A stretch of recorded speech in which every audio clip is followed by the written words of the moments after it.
Bismillahirrahmanirrahim. Alhamdulillahirabbil alamin. Wassalatu wassalamu ala asyrafil anbiya'i wal mursalin sayyidina Muhammadin wa ala alihi washabbihi ajma'in. Diteruskan bacaan kita daripada kitab Risalatul Mudzakarah, diterjemahkan dengan judulnya Penuntun Hidup Bahagia pada buku surat 17. Kali terakhir fasal yang kita bacakan berbahas tentang bahawa segala amalan yang dilakukan oleh kita akan ada kesannya di hari akhirat maupun di dunia. Maka sesudah itu Imam Haddad memperincikan tentang jenis-jenis amalan dan apakah kesan-kesan itu. Taat mencetuskan keredaan Allah, sedang maksiat mencetuskan kemurkaan.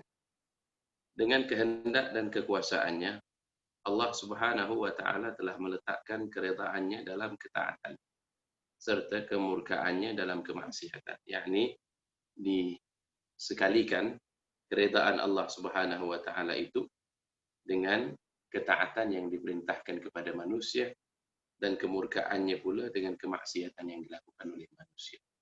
Kalau kita perhatikan misalnya dalam suratul Baqarah, Allah Subhanahu wa taala berfirman, "Wa idza sa'alaka 'ibadi anni fa inni qarib ujibu da'watad da'i idza da'an falyastajibu li wal yu'minu bi la'allahum yarshudun." Allah Subhanahu wa taala nyatakan kepada Nabi kita Muhammad sallallahu alaihi wasallam, sekiranya ada yang bertanya kepadamu wahai Muhammad daripada hamba-hambaku, maka jawablah bahawa aku ini dekat, qarib, bahawa aku ini dekat dengan mereka. Dekat dalam erti kata Allah Subhanahu wa taala Maha mendengar segala rintihan kita. Allah Maha mendengar segala permintaan kita. Ya, sesuai dengan firman-Nya yang lagi satu, bila mana Allah nyatakan, "Qala rabbukum," yakni berkata Tuhan kamu, "Ud'uni," memohonlah kepadaku, mintalah doa kepadaku. Ud'uni astajib lakum, nescaya akan aku perkenankan.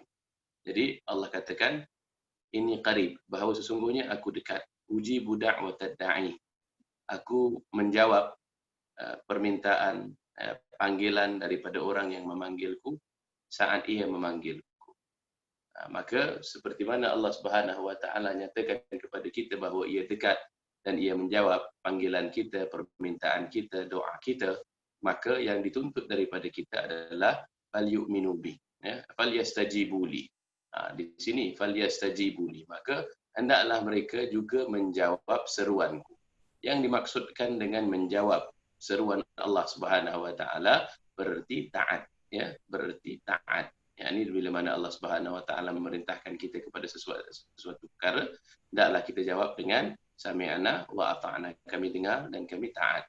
Jadi istijabah bermakna bila mana kita menjawab panggilan seruan Allah Subhanahu wa taala itu berarti kita menjawabnya dengan ketaatan. Dan maksiat adalah lawan bagi itu. Maksiat itu adalah dengan secara sengaja melakukan sesuatu yang dilarang, ditegah oleh Allah Subhanahu wa taala, atau dengan secara sengaja meninggalkan sesuatu suruhan Allah Subhanahu wa taala. Dia telah menjanjikan sesiapa yang mentaatinya akan dimasukkan ke dalam syurga dengan rahmatnya, serta mengancam sesiapa yang menderhakainya akan dimasukkan ke dalam neraka dengan keadilan dan kebijaksanaannya. Yang dimaksudkan, kalau kita ini dimasukkan syurga itu dengan rahmat, yakni belas ihsan, belas kasih Allah Subhanahu wa taala, adalah sebab kita ini tidak akan mampu melakukan sesuatu amal yang dapat mengimbangi nikmat yang Allah kurniakan pada kita. Sebab itulah, maksudnya kalaupun kita berusaha sekalian lama, ini sepanjang umur kita beribadah kepada Allah Subhanahu wa taala, nescaya tidak akan mencukupi dan tidak akan membandingi apa yang Allah Subhanahu wa taala berikan buat kita. Seperti mana ada satu kisah dalam kitab Ayyuhal Walad, berkenaan satu orang abid yang telah beribadah kepada Allah Subhanahu wa taala selama 80 tahun. Kemudian bila ditanya, adakah kau ingin masuk syurga dengan ibadahmu, amalanmu, ataupun dengan rahmat Allah? Dia jawab, ya, aku nak masuk dengan amal ibadahku sebab aku 80 tahun beribadah. Maka bila mana diimbangi, diletakkan di atas neraca di antara amal ibadahnya, ingin dibandingkan dengan nikmat yang Allah berikan, 80 tahun itu belum menyamai walau satu sebelah mata kita yang Allah Subhanahu wa taala kurniakan. Maka sembahlah abid itu menyatakan, aku ingin mohon masuk kepada syurgamu dengan rahmatmu ya Allah. Jadi rahmat Allah Subhanahu wa taala, seperti dalam Al-Quran kita sebutkan, yakni Allah sebut nyatakan wasi'ta kulla syai'in rahmatan wa ilma. Para malaikat menyatakan, wahai Tuhan kami, engkau meliputi segala sesuatu dengan rahmatmu, dengan ilmumu. Subhanallah, ya, ayat ini yang menyatakan makrifat yang sangat tinggi. Ya, pertamanya Allah Subhanahu wa taala meliputi segala sesuatu dengan rahmatnya, dalam arti kata atas rahmatnya lah segala sesuatu itu mendapat kewujudan. Daripada hal sebelumnya dia tak ada, kemudian dia ada, daripada Adam menjadi ada. Jadi itulah rahmat Allah Subhanahu wa taala. Akan tetapi dalam pada ia dikeluarkan ya ke alam maujud ini, ya dapat dipersaksikan, ia tetap tidaklah ia akan luput daripada pandangan Allah Subhanahu wa taala. Wasi'ta kulla syai'in rahmatan wa ilma. Jadi di sini dikatakan bahawa yang masuk syurga itu semuanya masuk dengan rahmat Allah. Tak ada yang masuk dengan hasil usaha sendiri. Hanya sahaja bukan bermakna kita ini disuruh untuk meninggalkan amal. Hanya sahaja jangan memberatkan amal kita. Yakni jangan menganggap amal kita itu setimpal dengan kurniaan Allah Subhanahu wa taala. Kemudian yang menderhakainya pula tidak akan dimasukkan neraka dengan kezaliman. Yakni Allah Subhanahu wa taala wa mallahu bidzallamin lil 'abid. Allah tidak menzalimi mana-mana hamba dan makhluknya. Hanya sahaja kalau ada yang nanti ditakdirkan Allah Subhanahu wa taala penghujungnya ke neraka, itu adalah terlebih layak buat Allah Subhanahu wa taala untuk lakukan yang sedemikian, ya, bahagian daripada kebijaksanaannya dan keadilannya. Ya, misalnya kalaulah hamba Allah Subhanahu wa taala itu menzalimi dirinya, ya, mensyirikkan Allah Subhanahu wa taala, menzalimi makhluk-makhluk Allah Subhanahu wa taala yang lain.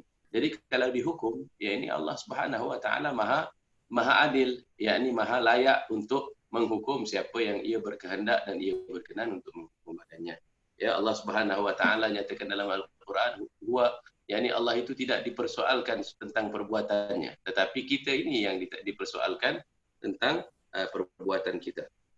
Allah telah berfirman, tilka hududullah wa may yuti'illaha wa rasulahu yudkhilhu jannatin tajri min tahtiha al-anhar khalidina fiha wa dhalikal fawzul 'azim wa may ya'sillaha wa rasulahu wa yata'adda hududahu yudkhilhu naran khalidan fiha wa lahum 'adzabun muhin. Itulah batasan-batasan Allah. Ini surah An-Nisa ini, ya, adalah di antara surah yang banyak menceritakan tentang hukum hakam. Jadi hukum hakam itu bila mana disebut hukum hakam, maka ada batas-batasannya. Jadi bila mana Allah letakkan batas adalah supaya kita jangan melampauinya. Itulah batasan-batasannya, ini ketetapan Allah. Maka barang siapa yang mentaati Allah dan Rasulnya, niscaya dimasukkannya ke dalam syurga yang mengalir sungai-sungai di dalamnya. Mereka tinggal di situ kekal, dan itulah keberuntungan yang besar. Fauz, ya, merupakan terjemahan kepada fauzun azim. Fauz itu dapat diterjemahkan sebagai keberuntungan, boleh juga diterjemahkan sebagai kemenangan yang besar. Kemenangan yang besar atau keberuntungan yang besar. Sebab apa? Apakah fauz, apakah keberuntungan, kemenangan yang lebih besar daripada meraih syurga Allah Subhanahu wa taala yang kekal abadi. Dan barang siapa yang menderhakai Allah Subhanahu wa taala dan Rasulnya, serta melanggar pula batasan-batasannya, akan dimasukkannya ke dalam neraka. Mereka tinggal kekal di dalamnya dan mereka beroleh siksaan yang hina atau siksaan yang menghinakan. Allah Subhanahu wa taala telah menganjurkan sekalian hamba-Nya yang beriman supaya berlomba-lomba, ya, yakni bersegera untuk mencari maghfirat-Nya. Kalau kita baca dalam bahasa Arab, kita akan serta-merta mengenal pasti ini adalah bahagian daripada ayat Al-Quran yang nanti dibacakan dan mencapai syurganya. Di samping itu hendaklah mereka memelihara diri, ya, dan keluarga dari api neraka, yaitu dengan menuruti segala perintah Tuhan dan menjauhi segala larangan Tuhan sesuai dengan firman-Nya, wasari'u ila maghfiratin min rabbikum wa jannatin 'arduha as-samawati wal ardu u'iddat lil muttaqin. Maka berlomba-lombalah untuk menempa pengampunan dari Tuhanmu dan menempa syurga yang luasnya sebesar langit dan bumi yang disediakan untuk orang yang bertakwa. Perhatikan di sini, Allah Subhanahu wa taala dialah yang membimbing kita, ya. Dialah yang memberi segala nikmat bagi kita. Dialah yang memperkenalkan dirinya untuk kita. Dialah yang tunjukkan jalan untuk kita. Kemudian dikatakan pula supaya kita bersegera untuk mohon keampunan. Sebab Allah Subhanahu wa taala menjamin keampunan itu. Ya, Allah menjamin pengampunan itu bagi barang siapa yang bersegera yang mengejar akannya. Jadi sekiranya kita diampunkan Allah Subhanahu wa taala, ya, ya, Allah kata bersegeralah kamu untuk mengejar keampunan dan syurga. Ya, yang mana luasnya itu luas langit dan bumi.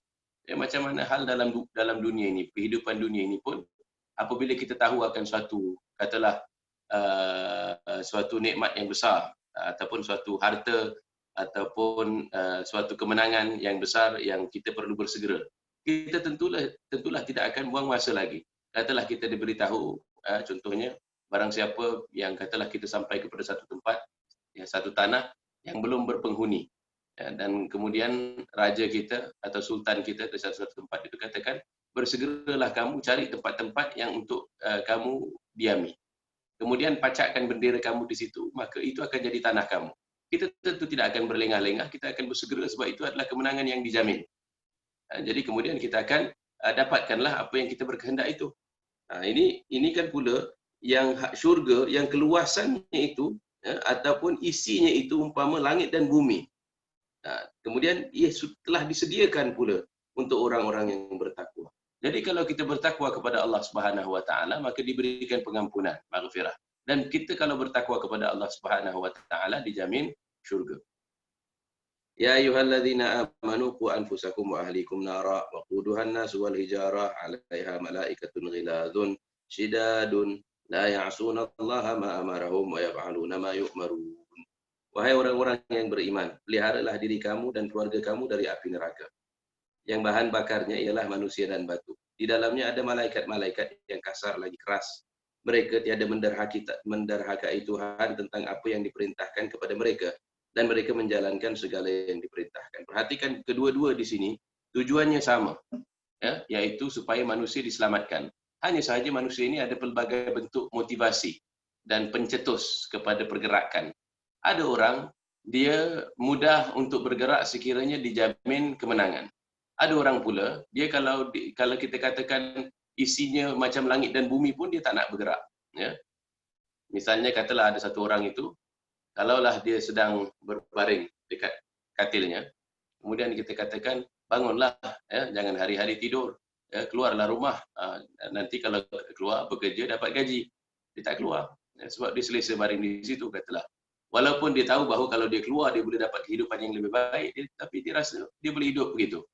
Tapi cuba kita katakan, bangunlah cepat, ya, bawah katil ada bom misalnya. Dia langsung bergerak segera begitu. Walhasil ini maksudnya Allah Subhanahu wa taala Maha tahu dan Maha kenal akan hamba-Nya. Jadi ada pelbagai bentuk dan cara Allah Subhanahu wa taala memotivasikan manusia, mencetus keinginan manusia untuk supaya jangan mereka buang masa dan jangan mereka sia-siakan peluang yang hanya sekali datang, iaitu sepanjang kehidupan kita ini untuk mendapat apa yang sepatutnya kita dapatkan apabila kita diwujudkan. Penghormatan terhadap orang yang taat dan beramal saleh. Allah Subhanahu wa taala telah berfirman, "Man 'amila salihan min dzakarin aw untha wa huwa mu'minun, falanuhyiyannahu hayatan thayyibah." Barang siapa yang beramal saleh, baik lelaki maupun perempuan, sedang ia seorang mukmin, maka kami dengan sungguh-sungguh akan memberikan kepadanya kehidupan yang baik. Perhatikan di sini bahawa Allah Subhanahu wa taala menyatakan, ya, meskipun dalam Islam lelaki dan perempuan itu sememangnya diiktiraf berbeza, ya, zakarin wa untha. Walaisa dzakaru kal untha. Allah katakan bahawa lelaki dan perempuan itu tidak sama. Ya, ini ada perbezaan tanggungjawab, ada aspek lengkap melengkapi, ya, ada aspek hak dan sebagainya. Akan tetapi dalam hal beriman dan beramal soleh, ya, maka Allah Subhanahu wa taala jamin kepada kedua-duanya, lelaki maupun perempuan, sekiranya beriman dan mereka beramal soleh, maka akan diberikan kehidupan yang baik. Surah ini daripada suratul Nahl. Kalau kita perhatikan terusan daripada ayat itu, kita akan dapati bahawa sesudah Allah nyatakan hayatan thayyibah, kemudian Allah katakan, kemudian mereka akan diberikan pengampunan atau mereka akan diberikan syurga Allah Subhanahu wa taala di hari akhirat. Menyatakan di sini bahawa hayatan thayyibah itu kehidupan yang baik merujuk kepada kehidupan di atas muka bumi. Jadi banyak manfaat yang kita boleh peroleh daripada ayat ini, ya, ataupun makna daripada tafsir ayat ini. Pertama, syarat bahawa amal soleh sahaja tanpa iman tidak akan mencukupi. Ya, syaratnya adalah mesti ada iman sebagai landasan, barulah amal soleh itu diambil kira. Tetapi kalau orang yang beriman kemudian beramal soleh, maka apakah jaminan Allah Subhanahu Wa Taala akan diberikan kehidupan yang baik? Jadi bagaimanakah yang dimaksudkan hayatan thayyibah itu? Hayatan thayyibah bagi orang yang beriman menyatakan bahawa bagi orang yang beriman ini kehidupannya bukan bermakna sentiasa senang. Bukan bermakna sentiasa lapang. Kalaulah ia sentiasa senang, kalaulah kehidupannya itu lapang dan senang, maka zahirlah bahawa itu kehidupan yang baik. Ya? Kehidupan yang bebas daripada stres, kehidupan yang bebas daripada masalah, dan ada daripada makhluk Allah yang iman dan beramal soleh yang diberikan kehidupan yang sedemikian. Akan tetapi, kalau orang itu beriman, sekiranya dia diuji, dia dicuba, dan itu adalah bahagian daripada kehidupan di atas muka bumi, tetap ia akan melaluinya dalam keadaan kehidupannya kehidupan yang baik. Yang dimaksudkan di sini apa? Sebab kalau dia diuji dengan kesusahan, maka ia ada penawarnya iaitu sabar, ia ada penawarnya iaitu qanaah, merasa cukup dengan apa yang ada, dan ia ada redha. Dan redha itu datang daripada pengetahuannya bahawa di sebalik segala ujian dan hijab yang ia perhatikan itu adalah Allah Subhanahu Wa Taala. Yani misalnya, ya katalah kalau seseorang itu dikasari oleh orang lain, kalau dipandang pada orang itu sebagai punca kepada kecederaannya itu, maka tentulah dia akan marah. Tapi kalau diperhatikan di sebalik perbuatan yang mencederakan dirinya itu adalah Tuhannya yang menjadikannya, Tuhannya yang mengujinya untuk tempoh yang sekejap, maka marah itu boleh jadi hilang. Ya. Sebab apa? Sebab dia redha dengan perbuatan Tuhannya. Sebab apa? Dia tahu bahawa segala yang ia alami tidak ada yang dilupakan oleh Allah Subhanahu Wa Taala. Dan sekiranya ia menempuhi sesuatu dengan sabar, walaupun sekecil darah, walaupun tiada yang menyaksikan kecuali dirinya, maka dia tahu bahawa Allah menyaksikan dan Allah Subhanahu Wa Taala akan membalas dan akan memberi ganjaran dengan setimpal. Wa yuwaffas sabiruna, yakni Allah Subhanahu Wa Taala akan memberikan ganjaran bagi orang-orang yang sabar. Lagi Allah nyatakan innallaha ma'as sabirin, bahawa ia bersama dengan Allah, bahawa Allah Subhanahu Wa Taala itu bersama dengan orang-orang yang sabar. Yakni kebersamaan itu tentulah tak ada tolok bandingnya. Baik. Dan kemudian sebaliknya pula halnya orang yang tidak beriman. Jadi kalaulah dia diberikan kesenangan, maka dia akan menyalahgunakan segala nikmat itu. Kalau pula dia diuji, maka dia akan panik, dia akan rasa sempit dadanya dan sebagainya. Ayat seterusnya, wa'adallahu alladhina amanu minkum wa 'amilus salihati la yastakhlifannahum fil ardi kama istakhlafa alladhina min qablihim wa la yumakkinanna lahum dinahumul ladzi irtada lahum wa la yubaddilannahum min ba'di khawfihim amna. Allah telah berjanji, dan Allah Subhanahu Wa Taala, ya, selaku zat yang maha berkuasa, yang maha perkasa, yang maha memiliki segala kemampuan, tentulah akan mengutarakan janjinya. Yakni Allah Subhanahu Wa Taala tidak akan mendustakan janjinya. Dan apakah janjinya itu bagi orang yang beriman dan beramal saleh? Bahawa dia akan mewariskan kekuasaan. La yastakhlifannahum, yakni menjadikan mereka khalifah. Menjadikan mereka khalifah bagi Allah Subhanahu Wa Taala di atas muka bumi, seperti mana golongan yang terdahulu, dan kemudian dia akan berikan mereka tamkin wal yumakkinannahum, yakni ketetapan dalam agama yang tiada berubah. Dan kalau kita mengetahui nilai tamkin itu, kita tentu akan memohon, ya Allah berikanlah aku yakni ketetapan dalam agamaku, sebab itulah prasyarat kebahagiaan yang hakiki. Alladzi irtada lahum, iaitu yang Allah redha. Ya. Sebab agama ini, ya, din, boleh jadi yang palsu itu pelbagai. Yakni jalan-jalan yang manusia tempuh untuk mendekatkan diri mereka dengan Allah Subhanahu Wa Taala itu pelbagai.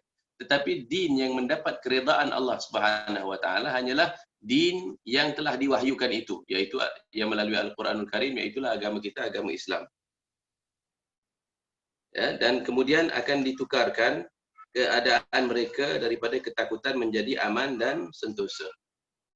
Yakni ba'da khaufihim amna. aman itu, ya, dari yang merupakan juga akar kata daripada perkataan iman, adalah lawan bagi kata khauf. Aman itu zawalil khauf, iaitu hilangnya takut. Dan al-amnu fil qalb, ya, sifat keamanan itu, tumakninah itu berada dalam hati seseorang, bukannya sifat luaran. Jadi iman itu mengandungi dalam kandungan dalam maknanya itu, seseorang itu diberikan ketenangan dalam menghadapi apa bentuk bala dan ujian.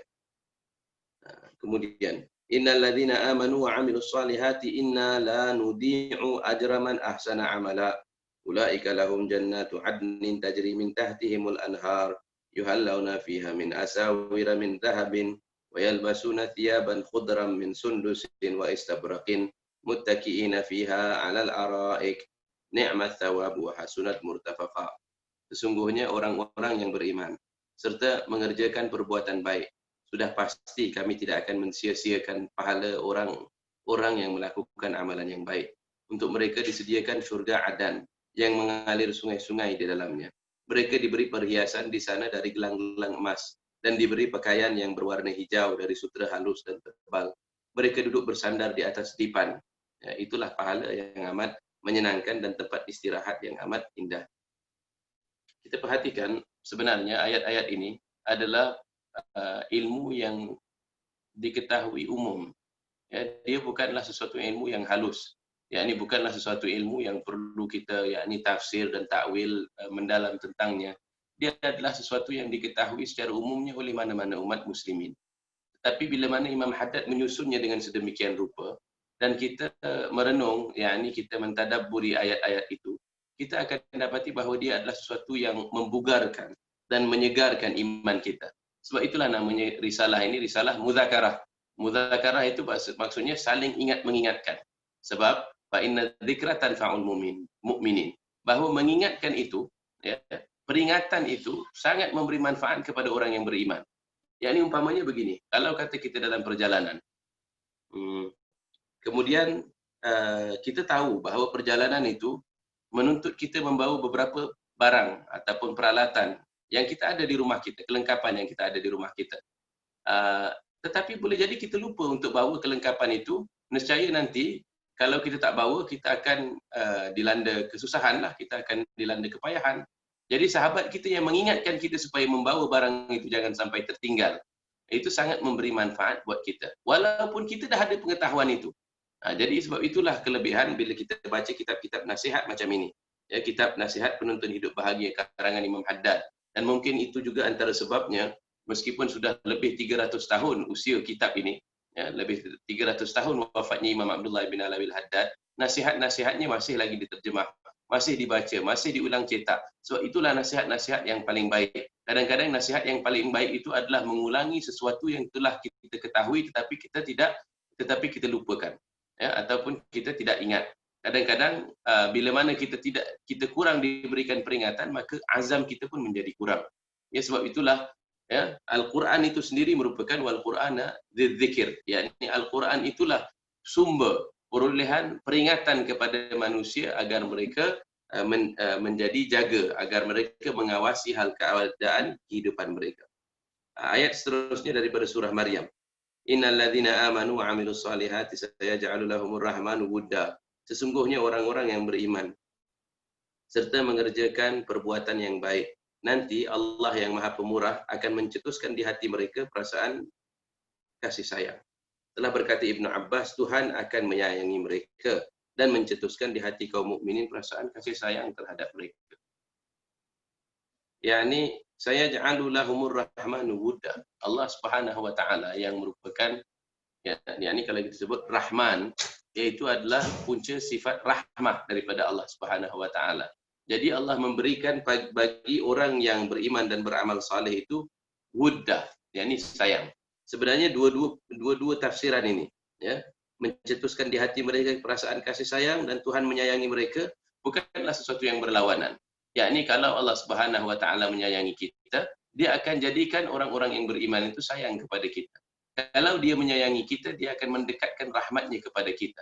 Ya, dan di antara maksud ya, wud, yakni kasih sayang yang Allah berikan kepada kita itu adalah merasakan ketenangan dan kemampuan untuk menghadapi apa juga bala dan cubaan. Itu adalah di antara wud, yakni rahmah ataupun kasih sayang daripada Tuhan kita. Kita akan merasa kasih itu daripada Allah Subhanahu wa taala. Dan tambahan pula, sebab manusia ini dijadikan oleh Allah Subhanahu wa taala memiliki hati, iaitu qalb, ya, iaitu suatu kelengkapan ataupun alat rohani yang dapat mencerap perkara-perkara yang bersifat rohaniah. Maka sekiranya Allah Subhanahu wa taala berkehendak memberikan kita kasih sayang, ada di kalangan umat-umat yang beriman itu akan merasakan cinta itu daripada Allah Subhanahu wa taala, merasakan rindu itu kepada Allah Subhanahu wa taala. Dia akan terdetik dalam hatinya memohon Allah Subhanahu wa taala memberikannya husnul khatimah. Akan terdetik dalam hatinya rasa berjinak-jinak dengan Allah Subhanahu wa taala. Akan terdetik dalam hatinya memohon Allah Subhanahu wa taala supaya memelihara iman yang terdapat dalam dirinya, melindung ia daripada kerosakan perkara-perkara yang boleh merosakkan amalnya dan sebagainya. Dan itulah tandanya wud Allah Subhanahu wa taala adalah dia akan dapati diberikan kesempatan-kesempatan untuk menghadiri taman-taman syurga. Kesempatan demi kesempatan untuk merenung ayat-ayat Allah. Kesempatan demi kesempatan untuk membaca daripada utusan Allah ataupun kiriman Allah melalui Al-Quranul Karim. Akan ditunjukkan kepadanya akan orang-orang yang saleh, akan ditunjukkan kepadanya akan orang-orang yang beriman, yang mengingatkan mereka kepada Tuhan mereka, dan akan didekatkan mereka dengan orang-orang yang sebegitu. Telah bersabda Rasul sallallahu alaihi wasallam, innallaha ta'ala qala man 'ada li waliyan faqad adantuhu bil harb wa ma taqarraba ilayya 'abdi bi syai'in ahabbu ilayya mimma aftaratuhu alayhi wa la yazalu 'abdi yataqarrabu ilayya bin nawafil hatta uhibbahu fa idza ahbabtuhu kuntu sam'ahu alladhi yasma'u bihi wa basarahu alladhi yubsiru bihi wa yadahu allati yubtishu biha wa rijlahu allati yamshi biha wa la in sa'alani la'u'tiyannahu wa la in ista'adzani la'u'idzannahu. Sesungguhnya Allah Ta'ala telah berfirman dalam sebuah hadis qudsi, barang siapa yang memusuhi waliku, yakni orang yang setia kepadaku, maka aku mengisytiharkan perang terhadapnya. Dan tiada seorang hambaku yang bertakarrub kepadaku dengan sesuatu yang kucintai lebih daripada dia menunaikan semua yang kufardukan ke atas dirinya. Jadi jelas, ya, maksudnya kita yang orang yang beriman kepada Allah Subhanahu wa taala, kita tahulah apakah jalan kita untuk mengenal Allah, apakah jalan kita untuk mendekatkan diri kepada Allah. Bukanlah dengan melakukan uji kaji, ya, semestinya. Bukanlah dengan kita melakukan perkara-perkara yang lain yang tiada kena-mengena dengan perintah Tuhan. Tetapi hamba itu mendekatkan dirinya kepada Allah Subhanahu wa taala yang paling berkesan jalannya melalui amalan yang difardukan. Dan amalan-amalan yang difardukan itu tentulah meliputi hal yang zahir dan hal yang batin. Yakni kita ini difardukan salat, zakat dan puasa. Kita diperintahkan Allah Subhanahu wa taala untuk berzikir. Diperintahkan oleh Allah Subhanahu wa taala untuk mendengar daripada ayat-ayat Al-Quran, membaca daripada ayat-ayat Al-Quran, mengeluarkan zakat, mengeluarkan sedekah, itu semuanya perintah daripada Allah. Allah juga memerintahkan kita untuk bil walidaini ihsana, untuk berlaku ihsan kepada kedua ibu bapa kita, untuk berlaku baik kepada kaum karabah, untuk memikirkan dan merenungkan nasib daripada anak yatim, untuk menjaga kebajikan jiran tetangga, dan lagi macam-macam perintah Allah Subhanahu wa taala untuk kita memenuhi hak seseorang muslim ke atas kita. Ya, di antaranya haknya apabila dia bersin untuk kita mendoakannya, apabila dia menjemput kita kepada sesuatu majlis untuk kita hadiri, memenuhi hak muslim yang apabila dia sakit kita ziarahinya, yang apabila meninggal salah satu daripada mereka yang kita iringi jenazahnya, dan lain-lain daripada tuntutan Allah Subhanahu wa taala, baik yang secara fardu ain maupun secara fardu kifayah. Tetapi kedua-duanya fardu, ya, yakni melakukan segala yang difardukan Allah, baik yang fardu ain maupun fardu kifayah, adalah jalan yang paling efektif dan jalan yang paling berkesan untuk mendekatkan diri kepada Allah Subhanahu wa taala. Ya, jadi kita jangan termakan dengan khayalan-khayalan yang diperkenalkan kepada kita yang cuba merosak asas ini. Ya, ini ada di kalangan orang-orang yang mungkin terpengaruh ya, dengan beberapa gerakan di Barat. Ya, mereka katakan I am spiritual without being religious. Aku ini ruhani sifatku, tapi aku tak ikut agama. Macam mana orang itu? Ya, sedangkan Allah pun cakap nak mendekatkan diri kepadaku ya adalah dengan apa yang aku perintahkan, bukan dengan angan-anganmu. Ya, bukan dengan seorang itu menetapkan saya tetapkan bahawa cara saya mendekatkan diri dengan Tuhan saya adalah dengan bermeditasi misalnya, adalah dengan saya melakukan begini begini begini begini. Tapi itu bukan jalan mendekatkan diri dengan Allah, sebab Allah sendiri selaku Tuhan kita yang menyatakan inilah jalannya. Ya, ini melalui yang kufardukan. Sebab itulah Nabi sallallahu alaihi wasallam diperintahkan oleh Allah Subhanahu wa taala untuk menyatakan, "Qul in kuntum tuhibbunallah." Manusia ini memang fitrahnya cinta akan Allah. Jadi Allah katakan, sekiranya engkau mengaku cinta pada Allah, sekiranya engkau ini cinta pada Allah, fattabi'uni, maka ikut jalanku Nabi sallallahu alaihi wasallam, ya. Ikut jalan Nabi sallallahu alaihi wasallam. Seraya apa dia kesan daripada kita ikut jalan Nabi? Yakni jalan melakukan apa yang disyariatkan itu, yuhibbukumullah. Allah akan sayang akanmu. Ya, Allah cinta nanti akanmu sekiranya kita mengikuti jalan Nabi sallallahu alaihi wasallam. Dan Nabi sendiri menyatakan dengan lisannya yang murni itu, ya, ana a'rafukum bi rabbikum, akulah yang paling kenal di kalangan kamu itu akan Tuhan kamu. Dan Nabi sallallahu alaihi wasallam itu, ya, menandakan di sini bahawa syariat itu bukan perkara kecil. Apa yang Allah perintahkan itu bukan perkara kecil. Syariat itu bukan kulit. Ada orang kata kita ini nak cari isi, kita tak nak cari kulit. Bagaimana kita boleh kata hal-hal yang sedemikian itu sedangkan hadis ini, hadis qudsi, iaitu kalam Allah Subhanahu wa taala yang jelas, ya, melalui Nabi kita Muhammad sallallahu alaihi wasallam menyatakan di situ bahawa tak dapat kita ingkari lagi bahawa kita memanglah perlu melakukan segala yang diwajibkan, baik yang fardu ain maupun yang fardu kifayah. Jalan yang paling cantik, jalan yang paling kemas adalah dengan mengikuti sunnah baginda Nabi sallallahu alaihi wasallam. Kemudian dikatakan kalaulah seseorang itu hatinya pula cenderung, maksudnya hatinya kuat cinta pada Allah Subhanahu wa taala, dia rasakan kalau dia bergerak pada kadar fardu, dia tak cukup sabar, maksudnya untuk mendekatkan diri kepada Allah, untuk sampai Allah cinta padanya. Maka itulah orang-orang yang sebegitulah yang akan menambahkan ke atas apa yang difardukan ke atasnya segala amalan yang nawafil. Subhanallah. Maksudnya dia tidak cukup dengan yang fardu, dia melakukan pula yang nawafil, iaitu yang tambahan. Ini daripada salat, dia lakukan salat-salat yang nawafil, sunat-sunat rawatib. Dia melakukan sunat-sunat yang warid daripada sunnah-sunnah Nabi sallallahu alaihi wasallam.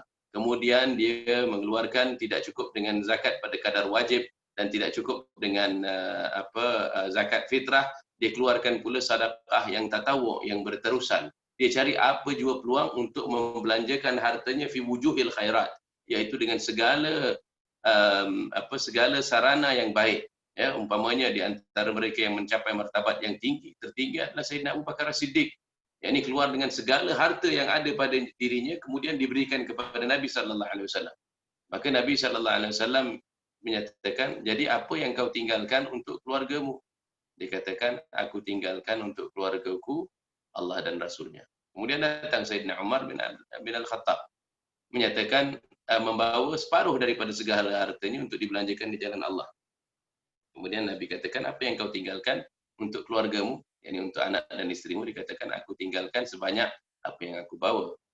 Maka Nabi sallallahu alaihi wasallam menyatakan, maka perbezaan darjat di antaramu adalah perbezaan dua kalimat yang kau nyatakan di antara Sayyidina Abu Bakar As-Siddiq dan Umar Al-Khattab.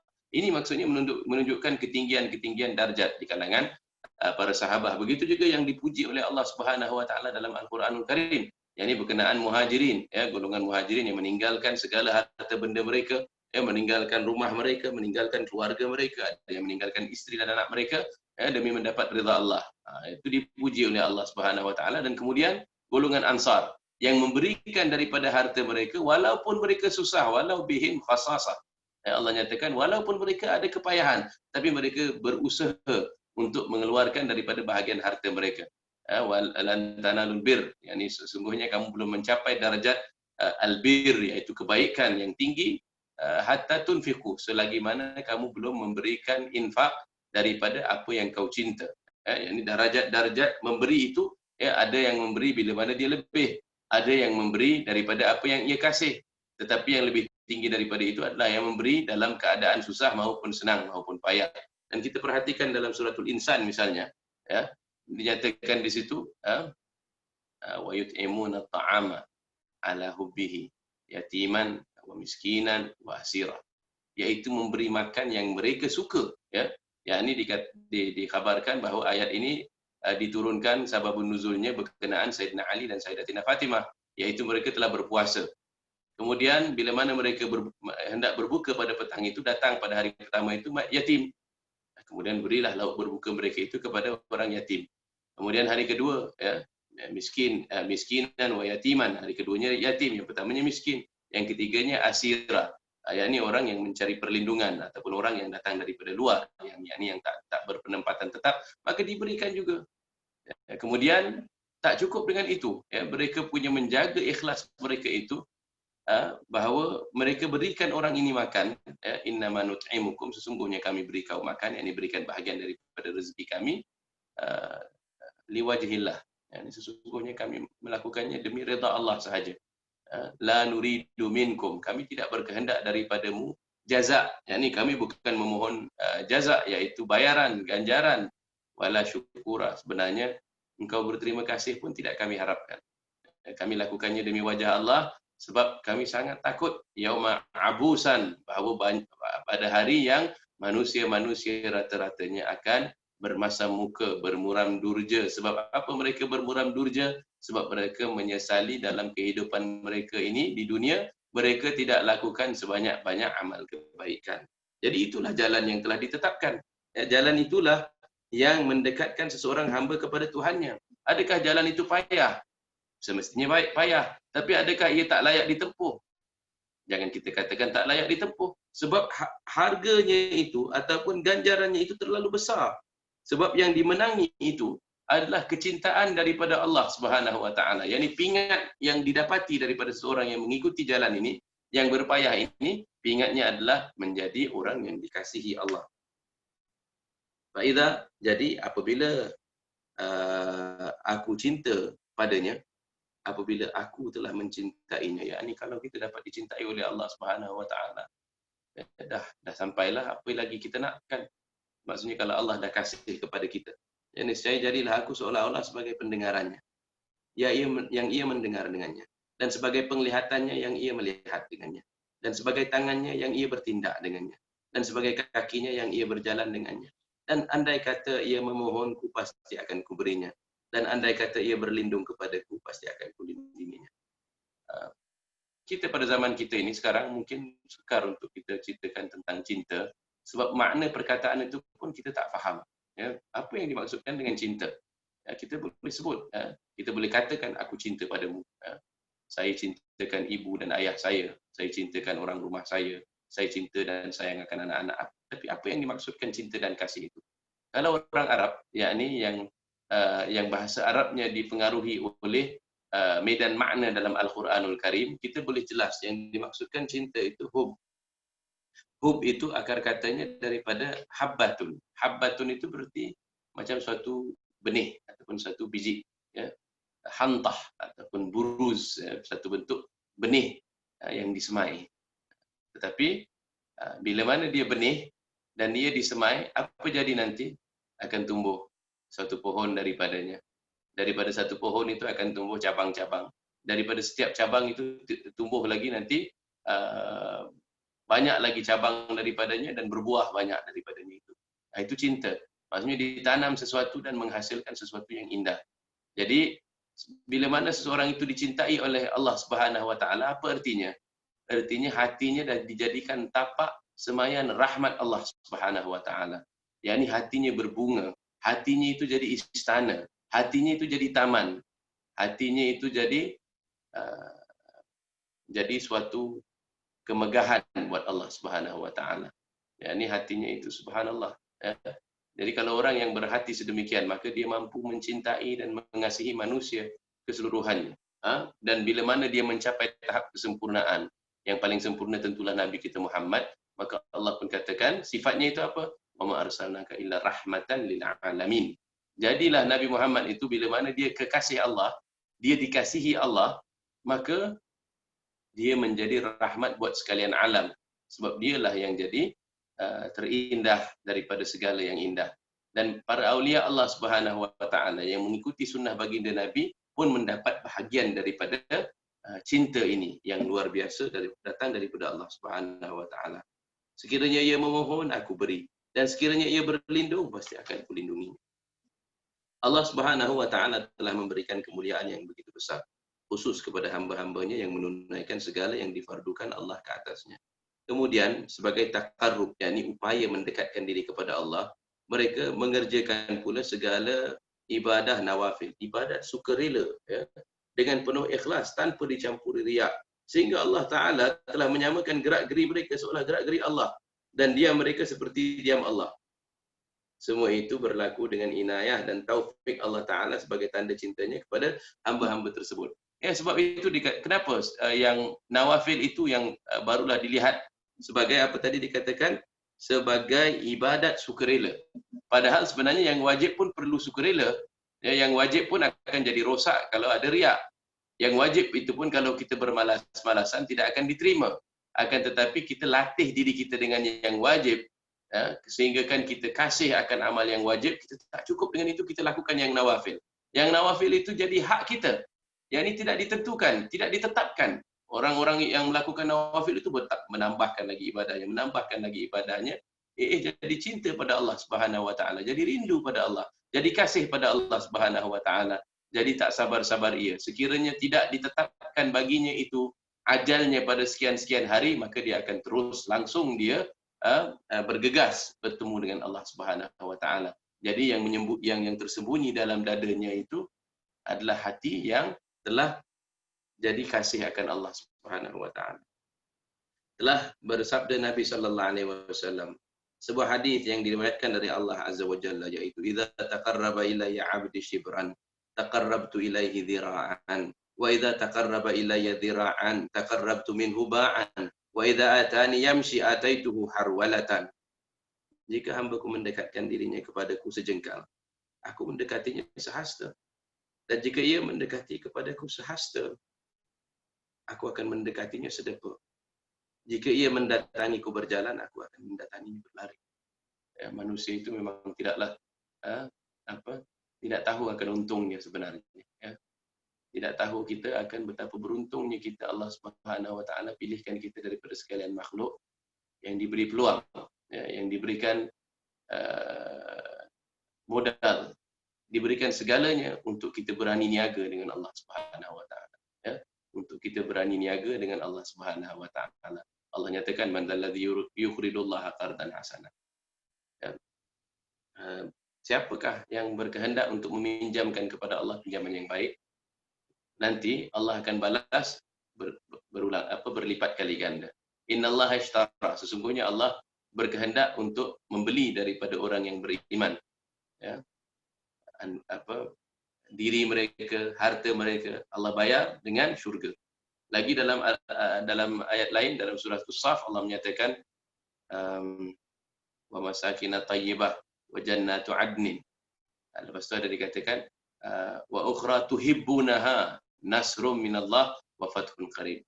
Ini tak cukup dengan Allah katakan Allah jamin bagi orang yang beriman dan beramal saleh itu jannatu adnin wa masakin, yakni wa masakin thayyibah. Masakin yakni tempat tinggal yang baik. Tempat tinggal yang baik. Kalau macam sahabat kita Syekh Hussein Jamaluddin, beliau seorang jurutera, ya, seorang arkitek, dia akan tahu yang dimaksudkan rumah yang baik itu tak sama dengan rumah yang tak baik. Ya, ini rumah yang baik bagi dalam pandangan seorang yang arkitek, dia akan tahu ya ini bagaimana rupa bentuk rumah itu. Jadi Allah katakan masakin thayyibah, kehidupan rumah tempat tinggal yang baik, pastinya dia indah. Ya, pastinya dia layak untuk ditempati, ya, oleh wali Allah Subhanahu wa taala. Tak cukup dengan itu Allah katakan wa ukhra, dan selain daripada itu, ya, apa yang engkau suka, ya, tuhibbu, daripada perkataan mahabbah juga, ya, iaitu apa dia? Nasrum minallah, dapat bantuan daripada Allah, wa fathun qarib, fatah, pembukaan yang dekat, ya. Subhanallah, ya. Jadi itu daripada daripada janji-janji Allah Subhanahu wa taala kepada hamba-Nya yang beriman. Seseorang hamba boleh mendekatkan dirinya kepada Tuhan dengan ketaatan dan berbagai amal baktinya. Manakala pendekatan Tuhan kepada hamba-Nya ialah dengan kelebihan dan rahmat-Nya. Al-fadl, pemberian Allah Subhanahu wa taala. Fadlullah, yakni fadl itu maksudnya sesuatu yang lebih. Yu'tihi may yasha. Sebab Allah itu Maha Kaya, dia boleh beri seseorang sesuatu tanpa hisab, ya. May yattaqillah yaj'al lahu makhraja wa yarzuqhu min haitsu la yahtasib. Ya, yarzuqhu, dia berikan dia rezeki daripada jalan yang tak disangka. Maksudnya apa? Jalan yang tak disangka ni jalan yang bukannya kita kerja untuk jalan itu, tapi dapat rezeki daripada Allah. Boleh tak Allah beri? Boleh, sebab Allah Maha Kaya. Ya, Allah Maha Kaya. Bila mana Allah Maha Kaya, fadluhu itu kelebihan diberikan kepada siapa yang dia kehendak. Sekiranya dia berkehendak orang itu dapat nikmat, ya, dapat bergaul dengan ulama, dapat dia bergaul dengan ulama. Dapat ia bergaul dengan para turunan Rasul sallallahu alaihi wasallam, dapat ia bergaul dengan para turunan Rasul sallallahu alaihi wasallam. Sekiranya Allah berkehendak untuk dia mendapat nikmat khas, yakni asrar, rahasia daripada membaca Al-Quran, boleh Allah berikan sebab Allah berkehendak. Ya, yu'tihi may yasha fadl. Itu caranya Allah mendekatkan diri. Jadi kita janganlah sia-siakan peluang itu. Maksudnya apa yang Allah janjikan di atas muka bumi ini pun pelbagai macam nikmat. Tapi kita yang sia-siakan. Ya. Sebab itu Allah Subhanahu wa taala nyatakan dalam surah Al-Infitar, ya. Ya ayyuhal insan, ma gharraka bi rabbikal karim. Wahai manusia, sebenarnya apa yang memperdayakanmu, ya, apa yang mengalih pandanganmu daripada Tuhanmu yang karim. Karim itu maksudnya pemurah. Kenapa Allah nyatakan di situ? Bukan Allah katakan apa yang menjadikan engkau lalai daripada azab. Allah tidak kata begitu. Ya? Allah katakan apa yang jadikan manusia itu terpedaya daripada Tuhan yang karim. Sebab apa karim? Maksudnya pemurah. Jadi Allah menanti untuk membuka tirai, hijab di antara kita dengannya. Allah menanti untuk memberikan kita segala kelebihan dan segala nikmat yang tidak pernah kita rasakan. Allah menanti untuk mengampunkan kita. Ya, sebab itulah di sepertiga terakhir malam, ya, dalam suatu hadis qudsi Allah nyatakan, ya, pada sepertiga terakhir malam Allah akan ada munadin yang memanggil, iaitu suatu suara, suatu malaikah yang menyatakan hal min mustaghfirin, hal min taib, ya. Ada tak yang ingin memohon istighfar? Ada tak yang ingin bertaubat? Adakah yang memiliki satu hajat? Semuanya akan diperkenankan oleh Allah Subhanahu wa taala. Jadi manusia mendekatkan diri dengan ketaatan dan berbagai amal bakti. Itu tanda, maksudnya kalau seorang itu mendekatkan diri dengan Allah dengan pelbagai macam bentuk semayan ini, itu tandanya dia akan mendapat. Maksudnya seorang yang menanam benih, pastinya nanti akan berbuah. Bukanlah orang yang tidak menanam itu yang akan berhasil. Telah bersabda Nabi sallallahu alaihi wasallam yang diriwayatkan dari Tuhannya, yakni hadis qudsi, a'dadtu li ibadis salihin ma la 'ainun ra'at wa la udhunun sami'at wa la khatar 'ala qalbi bashar. Aku telah menyediakan, aku telah persiapkan bagi hamba-hambaku yang salihin apa yang tiada pernah dilihat oleh mata, didengar oleh telinga, dan yang tiada terlintas di hati manusia. Satu makna syurgalah, tetapi satu makna yang lain adalah syurga yang disegerakan, iaitu di atas muka bumi ini, ma'rifah. Yakni ma'rifatullah itu nikmatnya tiada tolok bandingnya. Tiada tolok bandingnya. Dan tak ada yang semisal, tiada yang sebangsa dengannya di atas muka bumi ini. Sebab maksudnya manusia ini kan diciptakan dengan hati dan kalbu. Dan hati dan kalbu itu hanya akan senang apabila ia menatap wajah Allah Subhanahu wa taala dalam syurga kelak. Jadi, bayangan kepada apa yang nanti dapat disaksikan dalam syurga, apa yang dapat dinikmati, dikecapi dalam syurga, apa yang dapat kita jamah walau sejurus di dunia ini adalah ma'rifah. Ya, ini nikmat seseorang yang mencapai ma'rifatullah di atas muka bumi itu, ya, dia akan merasa puas, dia akan merasa hilang daripada haus dan dahaganya. Dia akan merasakan pencariannya telah menemukan apa yang dicari-cari selama ini. Yang ini tiadalah sesuatu yang boleh membandingi nikmat yang tiada tolok bandingnya itu yang Allah sediakan. Yang ini Allah sediakan untuk kita kecapi. Ya, hanya sahaja kita kadang-kadang kita boleh habiskan satu umur kita. Ya, satu umur kita habiskan hari-hari daripada pagi sampai petang kita cari dunia. Malam pun kita cari dunia. Kita bangkit solat tahajud pun mohon dunia. Kita baca waqiah pun minta dunia. Ya. Tak minta wajah Allah Subhanahu wa taala. Ada sebuah kisah Seorang Habib ceritakan kita satu hari dia waktu itu mungkin bukan musim haji lah, dia lakukan umrah.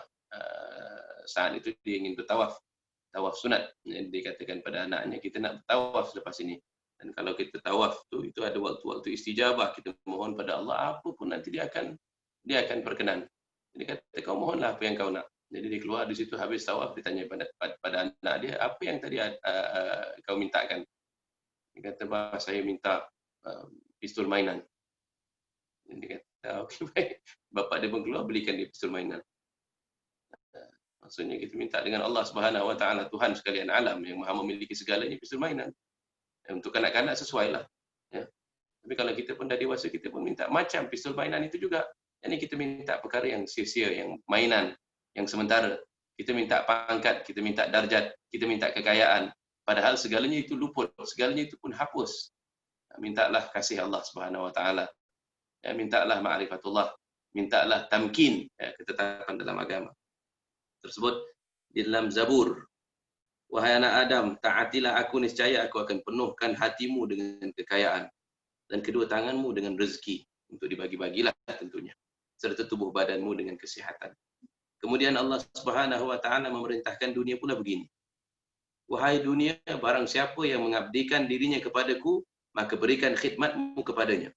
Dan barang siapa mengabdikan dirinya kepadamu, maka perhambakanlah ia. Ya, moga kita Allah Subhanahu Wa Taala lindung, ya. Allah katakan, yakni barang siapa yang memperhambakan diri kepada Allah, maka dunia berkhidmat kepadanya. Tapi barang siapa yang mengabdikan diri kepada dunia, kita perhatikan kadang-kadang, yakni ada satu peringkat dalam kehidupan kita yang sebelum kita terlalu mengejar dunia, kita rasa macam serba cukup. Tetapi bila kita sekali kita terperangkap, yakni hati kita telah tertangkap cinta dengan dunia, kita mula mengejarnya, nanti kita akan rasa tak cukup. Kita akan rasa 24 jam sehari itu tak cukup.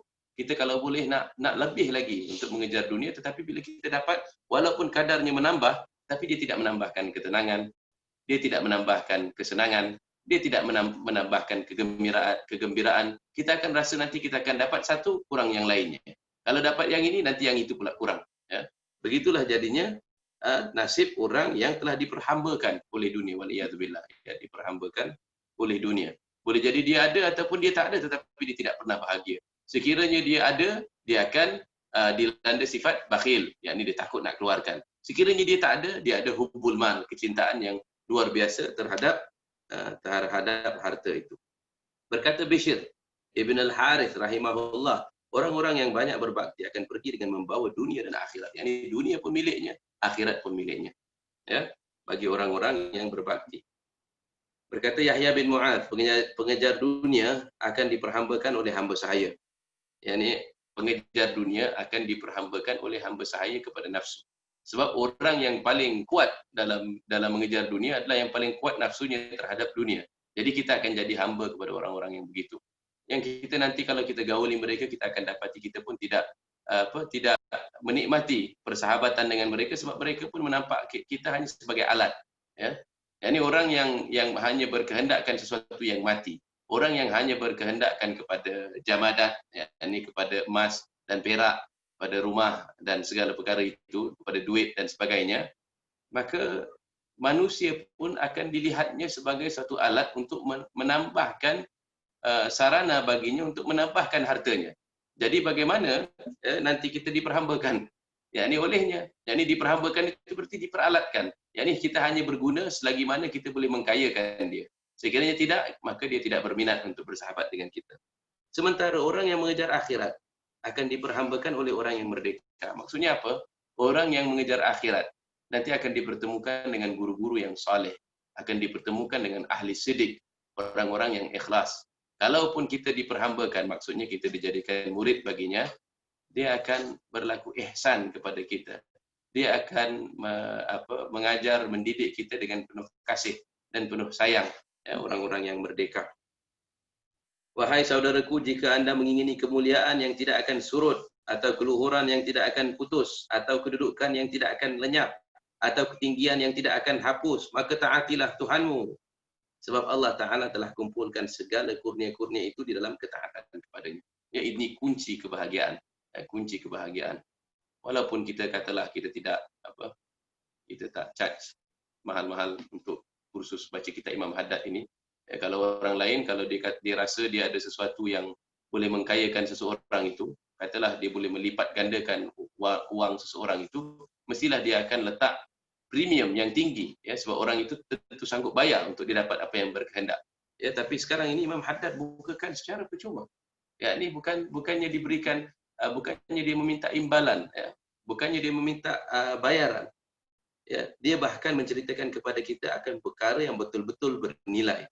Ya, jadi semuanya itu terkumpul di mana? Ketaatan kepada Allah Subhanahu wa taala. Diberikannya kekurniaan itu kepada sesiapa yang mentaatinya dari hamba-hambanya. Malah telah banyak terbukti bahawa Allah Ta'ala memberikan kurnia ini kepada hamba-hambanya yang mentaatinya. Maka dibebaskannya mereka dari belenggu hawa nafsu. Dibersihkan hati mereka dari daki tuntutan jiwa kepada keindahan dunia yang fana. Ditimbulkan dalam tangan mereka kejadian-kejadian yang luar biasa dan yang menyalahi adat kebiasaan, yakni karamah, ya, seperti lahirnya keramat-keramat yang menakjubkan, menyingkap berita-berita gaib, menampakkan keberkatan, menyebabkan terkabulnya doa dan permohonan, sehingga ramai orang datang berkunjung kepada mereka untuk bersuluh dengan cahaya mereka, menurut jejak langkah mereka, dan menunjukkan harapan kepada Tuhan dengan keberkatan mereka dalam mencapai segala hajat dan keperluan, atau dipinta kepada Tuhan dengan perantaraan mereka agar dijauhi segala bahaya dan penderitaan, ataupun untuk mencari penawar dari injakan-injakan tapak kaki mereka dan dengan debu-debu kuburan mereka. Sebenarnya Allah Ta'ala telah memuliakan mereka itu dengan kurnia yang lebih tinggi dan lebih mulia daripada apa yang tersebut di atas tadi. Malah Allah Ta'ala telah memberikan apa yang lebih besar dari itu semua, yaitu dengan melimpah ke dalam hati mereka dari cahayanya. Diisikan hati itu pula dengan kemurnian ma'rifat dan kecintaannya, sehingga mereka akan merasa tenang dan lapang ketika mereka berzikir, mengingat Allah dalam khalwatnya, yakni penyendiriannya. Dan sebaliknya mereka akan merasa gelisah dan keluh kesah ketika berada di tengah-tengah orang ramai. Dan sebagai balasan di akhirat pula Allah Ta'ala akan menyediakan bagi mereka kebahagiaan yang abadi dalam syurganya, Jannatun Na'im, serta dijanjikan nikmat terbesar, yaitu kurnia melihat wajah, yakni zat Allah Ta'ala yang teramat mulia, tanda keredaannya. Dan itulah keberuntungan yang maha besar. Dan untuk mencapai keberuntungan ini, hendaklah kita sekalian berlumba-lumba beramal mencontohi amalan mereka. Baik. Kita pun rasanya dah lebih daripada 1 jam kita bersiaran. Maka insya-Allah serahkan kepada Syed Hussein Jamaludin.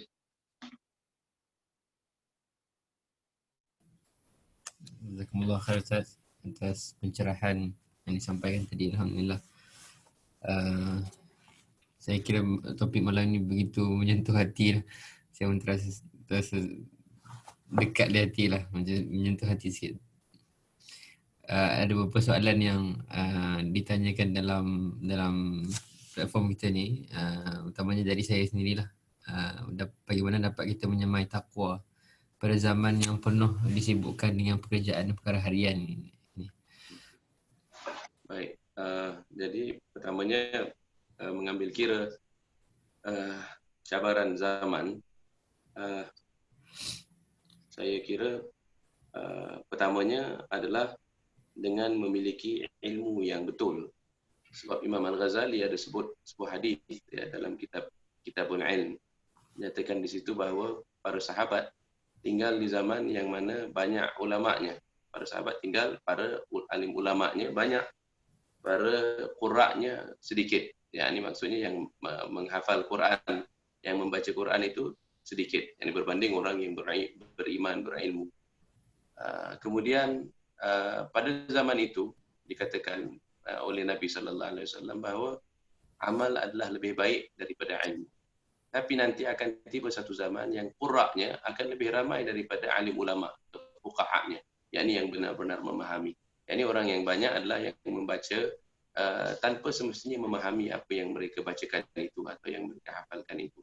Pada ketika itu orang akan maksudnya pada ketika itu, ya, orang yang meminta lebih banyak daripada yang memberi. Maka pada ketika itu kata Nabi sallallahu alaihi wasallam yang dikutip oleh Imam Al-Ghazali, ilmu adalah penting, lebih penting daripada amal. Ini prasyarat pertama, ya. Sebab tadi kita katakan man amila amalan salihan wa huwa mu'min. Yani sebab iman itu ada ada aspek kefahaman, ada aspek keilmuan di situ. Jadi prasyarat pertama untuk seseorang itu dapat memerdekakan dirinya daripada pancaroba dan ujian zaman yang serba getir ini adalah memiliki ilmu yang tetap dalam dirinya. Dan ilmu itu pada kadar minimanya adalah mengetahui bahawa hari akhirat adalah lebih bernilai daripada dunia. Kalau dalam pada ilmunya dirasakan dunia dan akhirat itu sama, maksudnya dia belum sampai. Ya. Kalau dia merasakan ilmu itu lebih penting, akhiratnya 25%, itu lagilah jauh. Ya.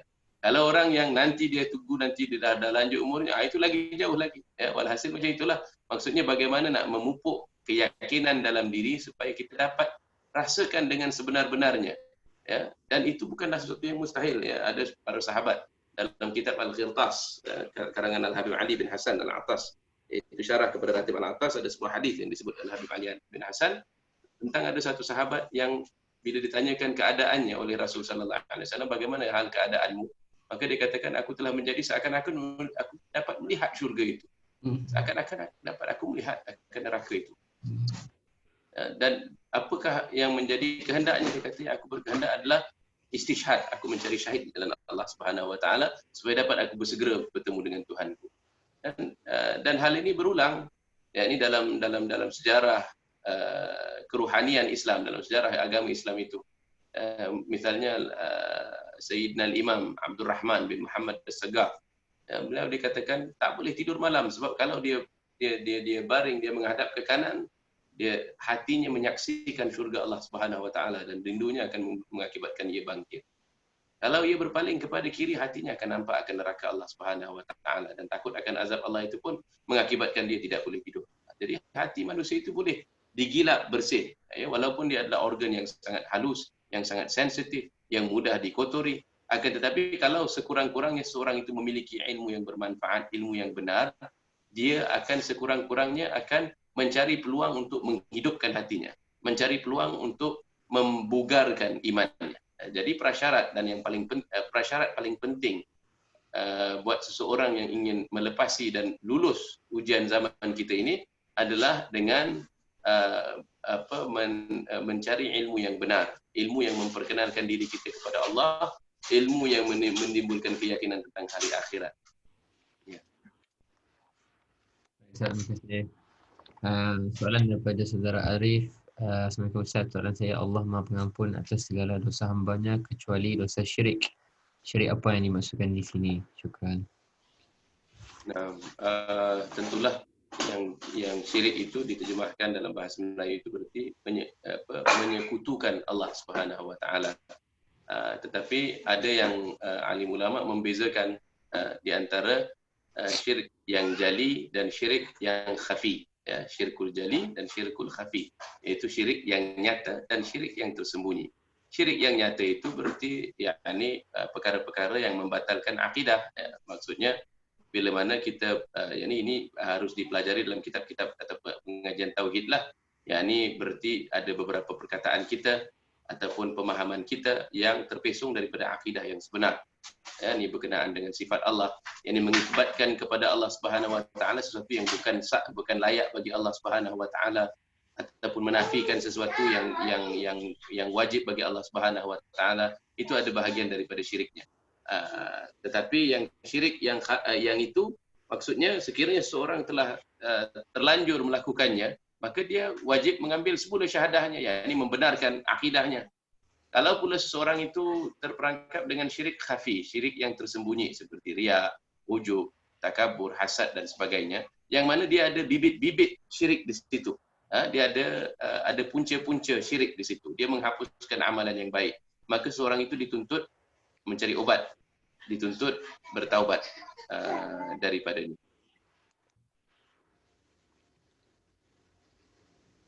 Daripada saudara Irfan, soalan saya,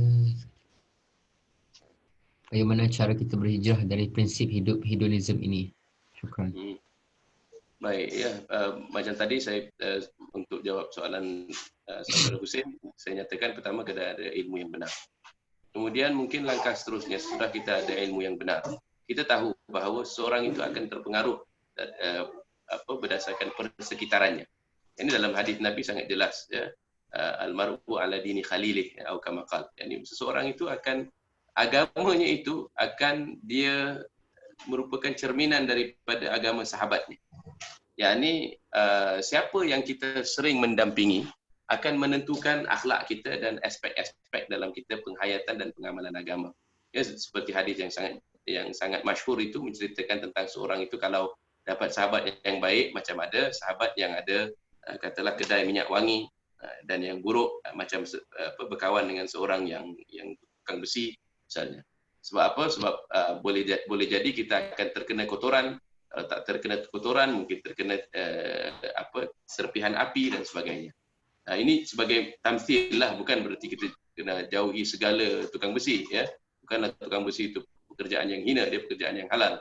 Hanya maksudnya contoh itu adalah untuk menyatakan kawan yang buruk itu bagaimana. Jadi dalam hal ini saya ingat pernah terdengar sebuah kuliah Habib Najmuddin Al-Khirid menceritakan di antara keduanya mana yang lebih berkesan, sahabat yang buruk ataupun sahabat yang baik terhadap akhlak seseorang. Sahabat yang baik ni atau sahabat yang buruk ni, dia punya ibarat macam penyakit. Yang ni kalau satu orang kena sesama, dia tak perlu buat apa-apa pun dia akan terkena jangkitannya. Tetapi sebaliknya, kalau seseorang itu katalah maksudnya untuk menjaga kesihatannya, dia perlu bersenam, dia perlu makan dengan baik dan sebagainya, dia berteman dengan orang-orang itu, dia tak akan secara automatik akan mendapat badan yang sihat, yang berotot dan sebagainya. Dia harus lakukan amalan itu. Hanya sahaja dalam persekitaran orang-orang soleh, perbualannya adalah perbualan yang bermanfaat, dan dia akan mencenderungkan kita untuk melakukan amal kebaikan. Jadi di situ kita perhatikan bahawa untuk mengelak daripada disedut oleh tuntutan kehidupan hedonism, kita mesti ada peranti-peranti, apps lah kita katakan, ya, yang mesti kita sediakan untuk memerdekakan segala aspek daripada diri kita. Pertama, kita perlukan suatu peranti ataupun satu app, bukan saya cakap dalam phone lah, ya, untuk membebaskan kita daripada dikawal pemikiran kita. Ya, ini melalui maksudnya melalui kita membaca kitab-kitab turah, ya, menghadiri majlis-majlis ilmu. Ini majlis-majlis ilmu ini adalah upaya memerdekakan diri kita. Mesti ada majlis ilmu, mesti ada majlis zikir, walau seminggu sekali, ya, paling kurangnya. Kemudian mesti kita ada wirid membaca kitab yang bermanfaat untuk diri kita sendiri. Jadi ini semua perkara-perkara yang boleh mengakibatkan kita terpisah daripada tarikan hedonism. Ada orang yang cemerlang dalam bidang ini, sehingga kan misalnya segala waktu-waktu lapangnya itu diisi dengan perkara-perkara yang bermanfaat sebegini. Dan kita kena pelbagaikan dan perbanyakkan amal-amal yang baik, yang merupakan sesuatu yang mengalih pandangan kita daripada dunia hedonistik. Di antaranya mungkin amalan yang mula sirna, mula hilang dalam masyarakat kita adalah saling ziarah menziarahi. Yani menziarahi alim ulama, menziarahi orang tua-tua. Perkara ini akan mencetus beberapa barakah yang tersirat yang tak dapat kita saksikan secara serta-merta. Begitulah di antara perkara-perkara yang dapat kita lakukan. Walhasil adalah kita kena berusaha dengan keras. Yani kita kena ijtihad. Yani kena ijtihad, kita kena berusaha dengan keras untuk supaya tak ditarik oleh magnet hedonisme itu.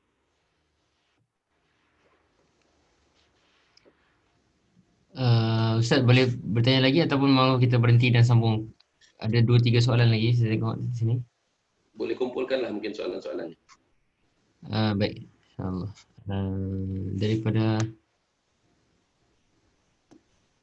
Sapora, salam, bagaimana kalau kita ingin berubah tapi sukar mendapatkan bimbingan kerana persepsi negatif atas ilmu yang ada pada kita, contohnya ilmu yang dilihat sebagai sekular. Soalan kedua, saya pernah terbaca bab takut kepada Allah dalam kitab Siyarus Sadikin. Dalam kitab tersebut telah diterangkan kata-kata seorang yang berbunyi, seorang murid takutnya itu apabila dia melakukan maksiat, tetapi seorang arif takutnya itu jika dia kufur. Apa makna kufur di sini, Ustaz? Adakah murid itu tidak takut kufur? Atau adakah makna kufur di sini lalainya hati atau kufur nikmat? Mohon penjelasan, Ustaz. Baik, pertama soalan Prof Sapura tadi tentang persepsi. Persepsi yang paling penting atau pandangan paling penting adalah pandangan Tuhan pada kita. Yang ini pandangan masyarakat tidak boleh diletak setara dengan itu. Yang ini asalkan Tuhan kita reda dengan kita. Macam mana Profesor Alatas waktu mudanya pernah karang sebuah syair yang cukup ataupun puisi yang cukup indah tentang di manakah tempat terindah. Yang lebih kurang maksudnya dikatakan, wahai gembara telah berjalan yang di sekeliling dunia, di manakah tempat terindah. Jadi secara rumusannya Profesor Alatas katakan, di mana kekasih ada, disitulah tempat terindah. Ya, ini hal penyaksian kita akan Allah Subhanahu Wa Taala ini adalah rahasia dalaman pribadi di antara kita dengan Allah Subhanahu Wa Taala. Meskipun secara zahir kita lakukan perubahan, tetapi yang terpenting adalah menghubungkan hati kita dengan Tuhan yang menciptakan kita. Dan Allah Subhanahu Wa Taala tidak pernah menutup pintu taubat buat kita, yang mana sentiasa ia terbuka bagi kita yang ingin mendekatkan diri kepada Tuhan kita. Jadi tak kiralah apa persepsi masyarakat kepada kita, yang paling penting kita kenal diri kita dan kita kenal Tuhan kita. Ini asalkan sahaja yang kita tuntut itu ilmu-ilmu yang benar.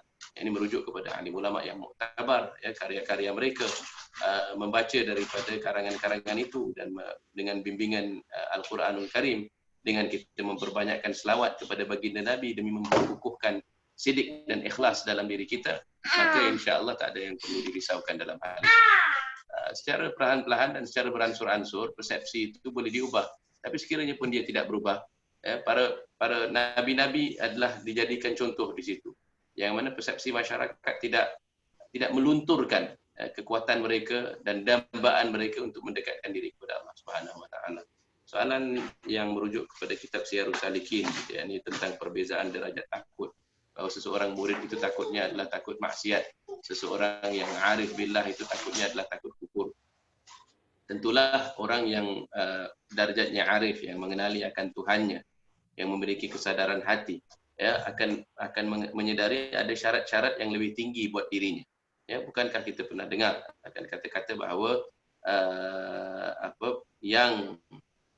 yang sunat bagi sang arif ataupun bagi orang yang khawas itu, atau yang sunat bagi yang awam adalah wajib bagi yang arif ataupun yang khawas.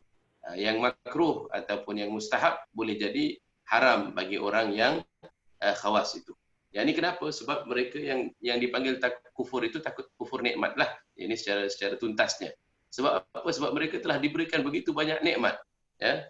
Macam mana Allah Subhanahu Wa Taala nyatakan kepada Bani Israel, "Uzkuru ni'mati allati an'amtu 'alaikum wa anni faddaltukum 'alal 'alamin." Allah katakan, sebut dan ingat akan nikmat-nikmat yang telah aku berikan kepada kamu, dan bahawa sesungguhnya telah aku lebihkan engkau, yakni kaum Bani Israel, ke atas sekalian alam.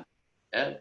Jadi maksudnya apa? Sebab bila mana diberikan nikmat yang lebih, yakni umpamanya macam kisah suratul Maidah, yang mana Bani Israel ataupun pengikut Nabi Isa AS memohon daripada Nabi Isa supaya memohon kepada Allah untuk menurunkan makanan daripada langit, dan Nabi Musa sendiri yang mana kaumnya telah mendapati nikmat demi nikmat demi nikmat, maka Allah kata, jadi jangan kufur. Jangan kufur di situ maksudnya jangan mengkufuri nikmat Allah Subhanahu Wa Taala. Jadi itulah maksudnya para arifin akan tahu. Ya, tetapi orang yang maksudnya pada taraf murid, pada taraf permulaan, barangkali sukar untuk kita melihat. Sebab pada sangka kita, segala anggota badan kita ini milik kita. Ya. Tapi hakikatnya, seperti mana Imam Al-Ghazali sebutkan dalam kitab Kimyatul Sa'adah. Ya, sebenarnya segala anggota badan kita ini apabila kita melakukan maksiat, mereka mengingkari kita. Jadi mereka mengingkari kita. Mereka akan nanti mendakwa kita. Mereka akan menyatakan pada Allah Subhanahu Wa Taala bahawa mereka tidak reda dengan perbuatan kita itu. Ya, itulah maksudnya kita melakukan kufur nikmat secara tidak sedar. Yang ini dengan nikmat yang Allah berikan kepada kita, kita bahkan kita melakukan maksiat terhadapnya. Moga-moga Allah Subhanahu Wa Taala berikan kita hidayah wa taufik. Moga-moga Allah Subhanahu Wa Taala berikan kita, Allah lenturkan kita supaya kita mengikuti acuan para anbiya, para aulia Allah Subhanahu Wa Taala. Dan moga-moga dengan malam yang penuh barakah ini, membaca kitab yang penuh barakah, dengan imam yang penuh barakah, iaitu Imam Abdullah bin Alawi al-Haddad, yang merupakan zuriat kepada manusia yang penuh barakah, iaitu Nabi Muhammad sallallahu alaihi wasallam, dengan keberkatan para aulia, keberkatan kitab-kitab mereka, keberkatan Al-Quranul Karim, keberkatan Nabi Muhammad sallallahu alaihi wasallam. Kita mohon agar kita mendapat hidayah dan Allah hidupkan hati kita pada malam ini. Moga-moga Allah Subhanahu wa taala jadikan segala yang hadir dalam majlis kita ini, ya, meskipun kita tidak bertentang mata, tetapi moga dihubungkan ruh kita. Moga-moga Allah Subhanahu wa taala kabulkan segala permintaan kita, yang agar dapat kita mendekatkan diri dengan Allah Subhanahu wa taala. Moga-moga dengan berkat kita hadir majlis malam ini untuk kita merenung akan kalimat-kalimat yang bermanfaat daripada ayat Al-Quran, daripada hadis Al-Qudsi, daripada kalimat-kalimat Imam Abdullah bin Alawi al-Haddad. Moga ia meresap dalam hati kita. Moga ia menjadi bahagian daripada kita. Moga ia menjadi benih yang ditanam oleh Allah Subhanahu wa taala yang membuahkan cinta. Moga-moga kita akan moga-moga pohon kecintaan terhadap Allah Subhanahu wa taala ini akan tumbuh dan akan menjadi suatu pohon yang kukuh, yang mana ia akan senantiasa berbuah, yang dengan buahnya itu mendapat kita akan ma'rifat akan Allah Subhanahu wa taala. Rabbana atina fid dunya hasanah wa fil akhirati hasanah wa qina adzabannar. Subhana rabbika rabbil izzati amma yasifun wa salamun alal mursalin walhamdulillahi rabbil alamin. Amin amin ya rabbal alamin. Jazakumullah khair kepada semua yang hadir. Kita doakan juga kepada Ustaz Muhyiddin, semoga Allah berikan kesihatan kepada Ustaz untuk bersama kita lagi pada minggu-minggu yang akan datang, insya-Allah, dan sentiasa meninggikan darjat Ustaz. Amin.